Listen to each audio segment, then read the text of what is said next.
Agent 27 at the Cosmic Intelligence Agency, and this is a very special new moon in Cancer report for 2017 for the Cosmic Intelligence Agency. And wow, I'm super excited about this new moon in Cancer. There's some really sweet stuff going on, as well as some really intriguing challenges that have us at a turning point in terms of our spiritual awareness, our spiritual growth, our evolution, and it's all very exciting. So first up, this Cancer new moon, the Sun and Moon conjunct, almost at 3 degrees of Cancer, is conjunct Mercury at almost 6 degrees of Cancer and Mars at almost 13 degrees of Cancer. Together, those 4 planets form what's called a stellium in Cancer. So that's pretty exciting. I'm liking it all. And then there's also a trine going out from the stellium to Neptune in Pisces over at 14 degrees of Pisces. So this is super cool. We've got these 4 planets in the water sign Cancer trining Neptune in Pisces. So we are in uber Watersville land, which is our feelings, our sensitivity, and it's just so heightened with Neptune there in its own sign of Pisces. So very intuitive, dreamy, and potentially can take us out into exquisite states of consciousness and reverie. Also, because it's so watery and dreamy, this new moon, it's ultra yin. Yes, it's ultra ultra feminine. It's just so beautiful and lush like the water. Yeah, so very beautiful energies here. Also, the stellium in Cancer is making a square to Jupiter in Libra, and that's not all, folks. That square to Jupiter in Libra is making a quincunx to super dreamy Neptune in Pisces. So this is a really odd major configuration happening here at this new moon. So I want to talk about this juicy, like I called it before, like this turning point in our spiritual evolution that's here with us now. It's just so good just to feel this like new fresh energy in terms of our waters, our feelings, our potentials. It's like this bright new future is awaiting us. I don't know how else to describe it. It's like yeah, just fresh, just new. But oh, what am I looking for? Okay, it's like say somebody told you that they heard about a discovery of a whole brand new ocean that nobody had ever even heard about, this great ocean, and they started to describe it to you, you know, and then you began to imagine, like, wow, a great new ocean, like what is this place and what's contained in it, and all the great new creatures and all the great new habitats and landscapes within this ocean, this new ocean. That's the kind of excitement that I am feeling at this new moon in Cancer. So that's pretty exciting. So the new ocean of emotion, the new ocean of cosmic consciousness, the new ocean that births new life. We know that all life comes from water, so it's like it's just such an exciting feeling, and I will be addressing the power of the imagination in this talk. How can I not, with planets, so many planets in Cancer, trine Neptune in Pisces, woohoo, and Jupiter in the mix just to amplify it, waha. Also going on in the background, as has been for many weeks now, is a grand trine in fire. This time the planets that are most directly involved is Saturn retrograde, Eris, and Eris is conjunct Uranus, and the North Node in Leo. So this is super powerful. Plus, when we include the South Node in Aquarius, this makes what's called a grand kite, and I'm just calling it the grand fire trine / nodal kite, because that takes in the 2 big patterns, but I really want to get in just how fiery this is. So let's jump in and look at this in more detail. first of all, the Sun and Moon conjunct in Cancer, the sign of the Great Mother that births creation into manifestation. So the manifestation of all this beautiful world that we live in, embodied with heart-centered consciousness. This is about love, coming from love, unconditional love for all being, our Sun and our Moon together in Cancer. And we know that Cancerians are not just very sensitive and feeling and very gifted with emotional intelligence and artistic and creative abilities. We also know that they are fiercely protective of those that they love, or fiercely protective of their home and family. So their sense of belonging is ultra important to them, and they are ready to defend that. Now this is interesting because Mars is in this stellium in Cancer, Mars the warrior. And in traditional astrology, they would say that Mars is weakened, or it can't be as effective as a martial warrior when it's in the sign of Cancer. Now, I like to dispute the traditional rulerships, even though they do apply. I like to also bring to your attention that we work in the framework of much more holistic, empowering ways of understanding things here in our modern, ultra-modern Western astrology that we're doing. So one thing I like to observe about Mars in Cancer is just how fierce Mars is as a protector when in the sign of Cancer. Now, a couple of years ago when Mars was in Cancer, there was a big furor in Australia. They wanted to build this huge mine right across arable land for growing food. There's not a lot of it in Australia. Also, many communities established there for hundreds of years of people doing agriculture, and they wanted to come in and build a big dirty coal mine, which is only going to pollute the planet and doesn't serve anyone's well-being except for greedy developers and politicians. Anyway, when Mars came into Cancer, people came out in droves. And in mundane astrology, the moon rules the people, and the moon rules Cancer. So it's really double whammy when we get Mars in Cancer, that this is a time for the people to come out en masse and defend what is important to them, which is their home, their family. And when it comes to the land, particularly land that grows food, or any land that is fertile, that births life or supports life here on planet Earth, you know, so we can see this fierce fighting spirit come out. I've been looking forward to Mars in Cancer coming through again, because again, back in Australia, we have this massive coal mine drama where they want to build a coal mine now right near the Great Barrier Reef, which is going to kill the reef and is also going to be the biggest polluting coal mine the planet has ever seen, and tip us well and truly over the edge when it comes to the ecological crisis. So it is an absolute emergency that we stop this mine from within Australia, and also with all of your support from all over the world. But something like Mars in Cancer is enough to galvanize people, you know, where they might not have been as galvanized a month ago, they'll be ultra galvanized with Mars in Cancer. I've been observing with me too, like a lot of stuff coming up for me. Like, I'm always into animal rights, but it's like, I've just been going for it this time. Because Mercury, the planet of communication in Cancer, is conjunct our warrior Mars in Cancer with the Moon and the Sun in Cancer. So you can see where this is all going. We just really, with this stellium, we want to get really activated, really vocal, really articulate about what it is we want to stand for in terms of protecting and defending Mother Earth, protecting and defending our kin, protecting and defending anything to do with the sacred mother and what she protects. It could be women, children, land rights, animal rights, birthing rights, fertility rights. It could even be funeral rights, you know. So it's like, if you feel that activist coming up in you, or that fighter protector spirit, go with it, because that is the spirit of the times. And if you want to write about it, talk about it, blog about it, go for it. And it's interesting because this stellium is coming to trine Neptune, and to oppose Pluto in Capricorn, and to square Jupiter. So what I want to do first is talk about the trine to Neptune, and then I'll talk about the square to Jupiter, and I'm going to put them all together because Jupiter is quincunxing Neptune. And then I'll go to the opposition with Pluto.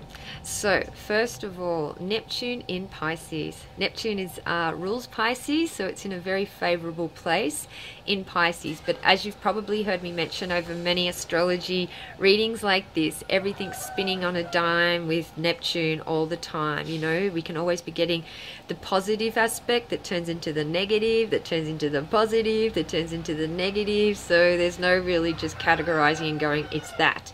It's always a paradox. It's always completely beguiling. And in its home sign of Pisces, the fish swimming in two directions, it just reinforces really just how beguiling and amazing Neptune in Pisces can be. So it's such a beautiful time to engage in prayer and meditation and rituals, anything to do with the water, cleansing, purification, and know that it's your consciousness, it's how you stand in yourself that is having the most potent effect on this planet. And at this ultra sensitive time with Neptune trine all those planets in Cancer, it's a beautiful time for you to clear all your channels and be in stillness and go into heart-centered consciousness and just smile so much love and peace into this world. And that will also help elevate your energies in a way that may allow an even greater opening to a much higher state of consciousness that takes us way beyond the ordinary. Mystery, so beautiful. There's also this other aspect that's going on. We're just coming out of this like Chiron in Pisces squaring the sun and the moon, so it's kind of like we're coming out of this healing. So over the last few weeks, many of us would have been sitting with a situation where we are starting to see through our own illusions. You know, we might have known we're in the zone of like total illusion or delusion for some time. Many of us have been living through some ultra fantasy state. And I talk about fantasy because Cancer actually rules fantasy. And Cancer has a fantastic imagination and is all about dreaming up and fantasy and dreaming about the past and things like that. Neptune is very fantastical as well and can go into illusions and delusions. So I want to talk about this at this new moon. We have this amazing capacity within our minds to work with our imaginations, to dream into all sorts of potentials and possibilities until they become our reality.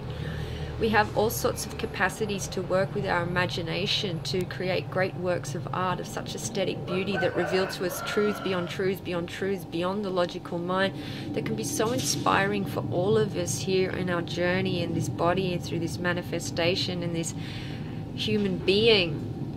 But we also have the capacity to just unconsciously dream into all sorts of random stuff that we don't really know where it's coming from, and we just continuously really just weaken ourselves through this incessant daydreaming and monkey-minded imaginings that are going on all over the place, dissipating our energy, you know, into things that have no basis in reality. So what should have been coming into stark contrast for us over these last few weeks, particularly with Saturn retrograde and that being the ruler of Pluto in Capricorn, which I've talked about for many, many months, brings up so many of our insecurities, is that whenever we are in a state of, it's called lack consciousness. So it's like whenever there's a sense within us, it could be a crystallized thought that we recognize we're having, but it could be buried much deeper than that, a subconscious sense of something or a thought, or really, really unconscious, where we are in some kind of deficit state, like I'm not good enough, I don't have enough, nobody likes me, I'll never be ready, I'm not pretty enough, I'm not smart enough, you know, blah, blah, blah, blah, blah. All these aspects of consciousness that we feel, that we vibrate, that we energize through our thoughts and feelings. So quite often we're unconscious of how much of a lack mentality we're in. for the many years that I've been a psychotherapist, obviously I work with people at a very deep level, and it's not surprising at all for me. Even some very successful people who appear very together, very confident, still find deeply buried within them, coming up through their family line, coming up through the collective cultural conditioning, and coming up through collective unconscious, is deep-seated lack of self-esteem, lack of self-worth, lack of self-regard, even self-loathing. So this is for all of us. Nobody, I think, lives beyond this realm unless they're enlightened on some level. So I don't tell you that just to go, you know, it's no good, we're all done for, we're all stuck in lack consciousness. What I'm doing is I really want to help you realize that there's so much of this going on, and then what happens is, from the lack consciousness, our imaginations quickly get a hold of the lack consciousness and want to compensate for it, and start to bring to us images, dreams, ideas that look so beautiful and rosy and glamorous and sparkling, and hello, here comes Neptune in Pisces dreaming into all these fantastic things, you know, and it's very seductive, it's very alluring what the mind starts to play for us. It's like, oh, if you just have this, oh, if you just look like this, imagine yourself like this, or if this is this, you want this, yes, you want this, you need this, you must have this, you know. It's just like all these dreams and fantasies start to build up, and we go right into them, you know, and most of the time we are completely unconscious that all this stuff we're dreaming into is actually just a compensatory mechanism of our mind trying to, you know, balance up the equation of this lack mentality. So here's where we get into quite a lot of problems, because when we are shooting into these fantasies, it could be like, oh my God, I've totally fallen in love with this person, you know, they're the answer to all my problems, they're my ideal person, they're my dream figure. Now I can see how my life is going to fall into place just as long as I get with this person, you know what I mean? So it's like, boom, the hooks go in, the attachments go on, all these codependent states in our mind begin. Or if I just have that car, then they'll all see me and know that I'm this and I'm that and da-da-dee-da, and I'll start to feel better about myself, and then I can actually start my life. Or if I just do this, you know, digga-digga-digga-digga, the mind goes on. It's just creating all these desire states, all this wanting, all this needing, you know, and then going through all the emotional roller coaster of when one can't have all these things that one desires and one wants. And honestly, this is just, it creates so much suffering, and it's truly just one giant pain in the ass to be so attached and needy and wanting all these things. And if we just look at it like clearly, and this is where we want to bring in this Jupiter in Libra, which has just gone direct, which is all about balancing the scales for our well-being, for our growth, for our expansion. This is for Jupiter, okay? So it's like, now is the perfect time to get a hold of both these aspects of our consciousness, the one that's lack on this hand, and the one that's overcompensating with all this stuff out here that's honestly driving us bananas, leading us up the garden path of imagining all these wonderful things and dropping us down into disappointments and frustrations and blah blah, and then leading us back up. It's like the dangling the carrot on the stick, and we can become very addicted to things, you know, or we can feel like, in a Neptunian way, that there's some energy or force that's overtaken us, even like a possession state, as if like the logical, rational part of us can look back and go, this isn't right, I want this too much. Or we could go the other way and go deep into the lack consciousness, which is then going to lead to, you know, depression and other things like that. So we really need to get a handle, a balanced handle on what's happening here. And what I would suggest is don't go deep into either. Don't pay any attention to either side. Just practice staying in stillness with both felt to be equal. And you can also, in your mind's eye, use your imagination in a way that is healthy and serves your well-being and your growth. You could place a symbol in this hand that represents a very powerful and life affirming something around that darkness, and something very life affirming and powerful around that lightness. For me, it would be Kali and Shiva, and hold them together in balance, in harmony, whilst I'm meditating, to be really focused into this balance and harmonization, and hold that space and do our best to get the positive effects of Neptune in Pisces and Jupiter going direct in Libra. I mean, potentially if we can take the strain and hold the balance and be still with it, we can open up into such fabulous states of expansion and greater awareness, and really start to work towards consciously mastering our imagination. So that's pretty exciting. So Scorpio, take things to the deepest lengths and breadths for you.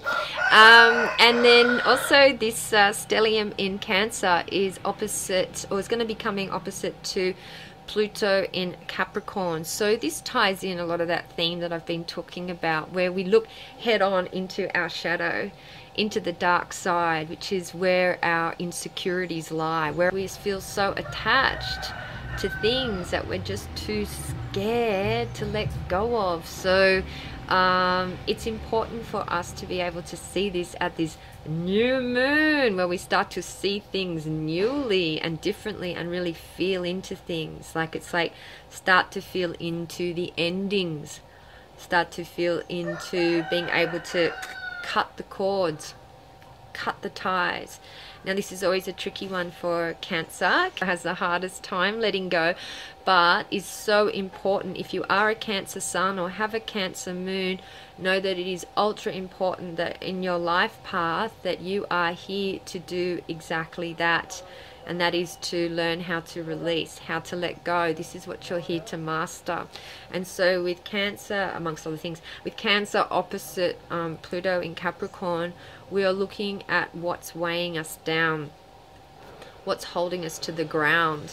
What are the things that keep us down, keep us sad, keep us blocked, keep us under control? You know, it's the things that we are attached to. So we're looking for ways to cut the attachment, release, you know, and come up into our highest potential. So exciting. And so onto this grand fire trine. So it's Saturn retrograde in Sagittarius. I love Saturn in Sagittarius so much. I don't care if it's going direct or retrograde. I'm just getting so much out of it. And anything beats Saturn in Scorpio, so I'll be reveling on that for ages. Saturn retrograde in Sagittarius, trine Uranus in Aries. Of course, Uranus is conjunct Eris in Aries, so we'll pull those planets in together, and that's making the final trine out to the North Node in Leo. So I've talked about this at length in my other videos, but one more time, we'll just do a quick roundup of it. This is a powerful time of liberation. Yes. So what we're doing here is, especially since the last full moon, but hopefully for most of this year, we're starting to really question our cultural conditioning, all of it. You know, I mentioned before earlier, I'm getting up on my soapbox again with my animal activism and stuff, but you know, there's just so many of our attitudes towards eating animals and the treatment, or the, you know, the maltreatment of animals. Has no basis in heart-centered consciousness or love, has no basis in rational or logical thinking. It's all coming from cultural conditioning, and so much of our daily habits, behaviors, thoughts are controlled by the culture. So I would really love it if all of you learn to keep an open mind about yourselves, and to start to question big time yourself. To go really deep into your self-inquiry. Question yourself around food and food habits. Question yourself around your sex and sexuality. Question yourself around your relationship patterns and styles. Question yourself around your education. Question yourself around what you wear. Like, just, you can just go to town, because culture is, the culture that we're brought up in is likely to be behind so many of our unexamined attitudes, thoughts, and beliefs. Oh my God, what are we doing with all these beliefs, all these belief systems? Like, most of them are just ridiculous. We know that at a rational mind level. If we really rationally analyze a lot of our beliefs, we'll just go, okay. Okay. So what am I doing with all these beliefs? Where did they come from?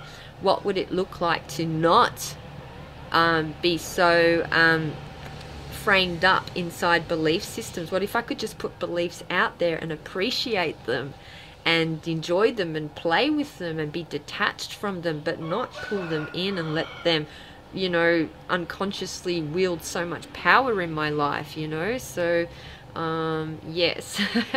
Ideologies, so many of the prevailing attitudes that get institutionalized, like, this is all Saturn territory, I'm not just raving, institutions of society where it's the laws, the banks, the corporations, the legal system, things like that. So prevailing attitudes from the culture get reinforced through the institutions, the media, like, and it's blaring at us all day long, telling us what's the norm, what's to be encouraged, when we know most of that is really just about serving the masters and them being self-serving and them wanting to control and dominate everyone, and really just, you know, especially in consumer cultures, just get us into a position of high consumption, high need, where we work so we can consume.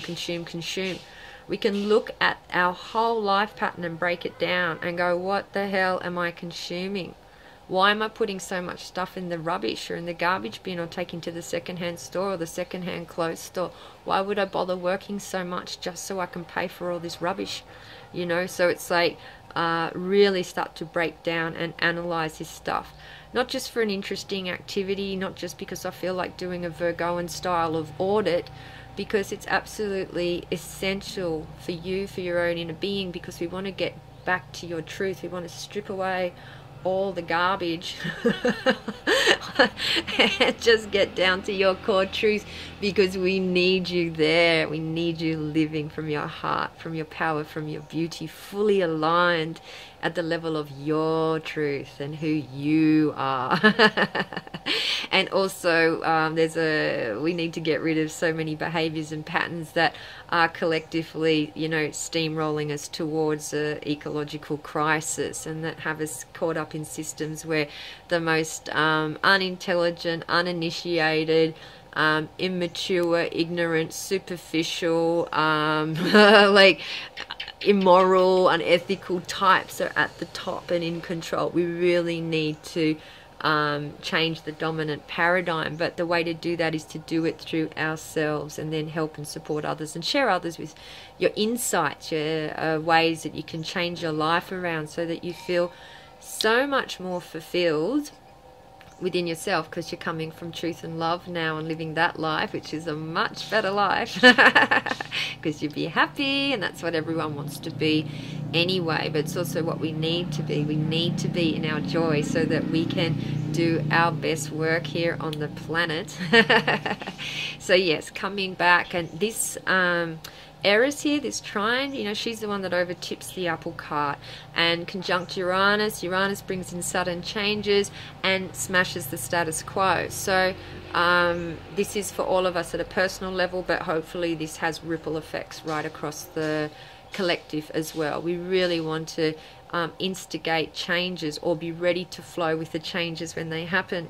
Now, I have quite a lot of clients coming up to me going, oh my God, this is suddenly happening in my life, or I'm suddenly having the potential for this great change.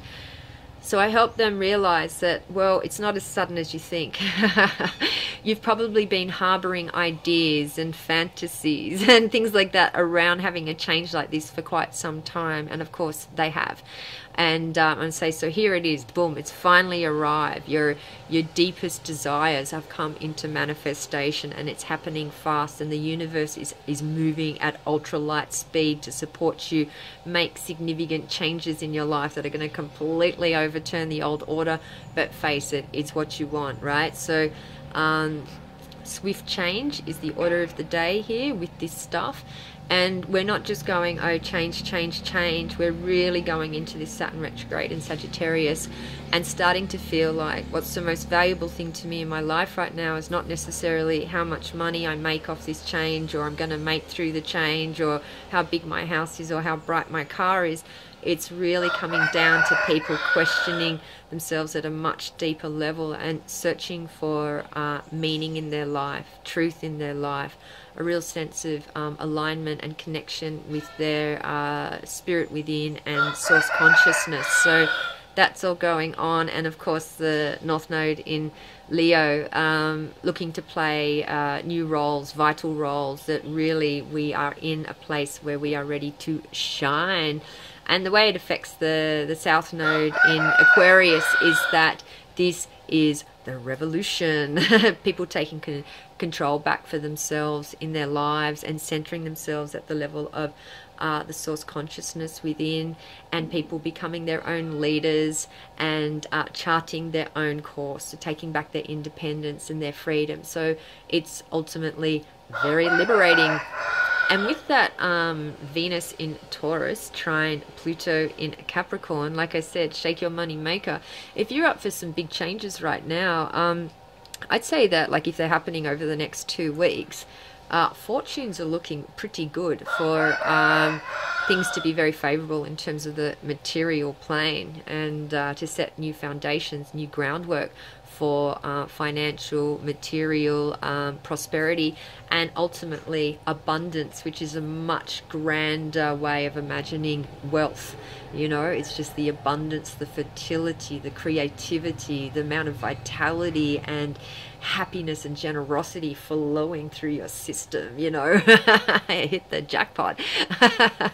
So expect beautiful, beautiful openings around your sense of abundance and prosperity over these coming weeks.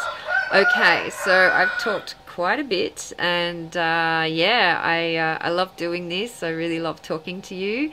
Also, if you want to meet with me and have an astrology reading, I'm available online for Skype readings, and you can find me at my Facebook page at Kirilly Cosmic Space Priestess.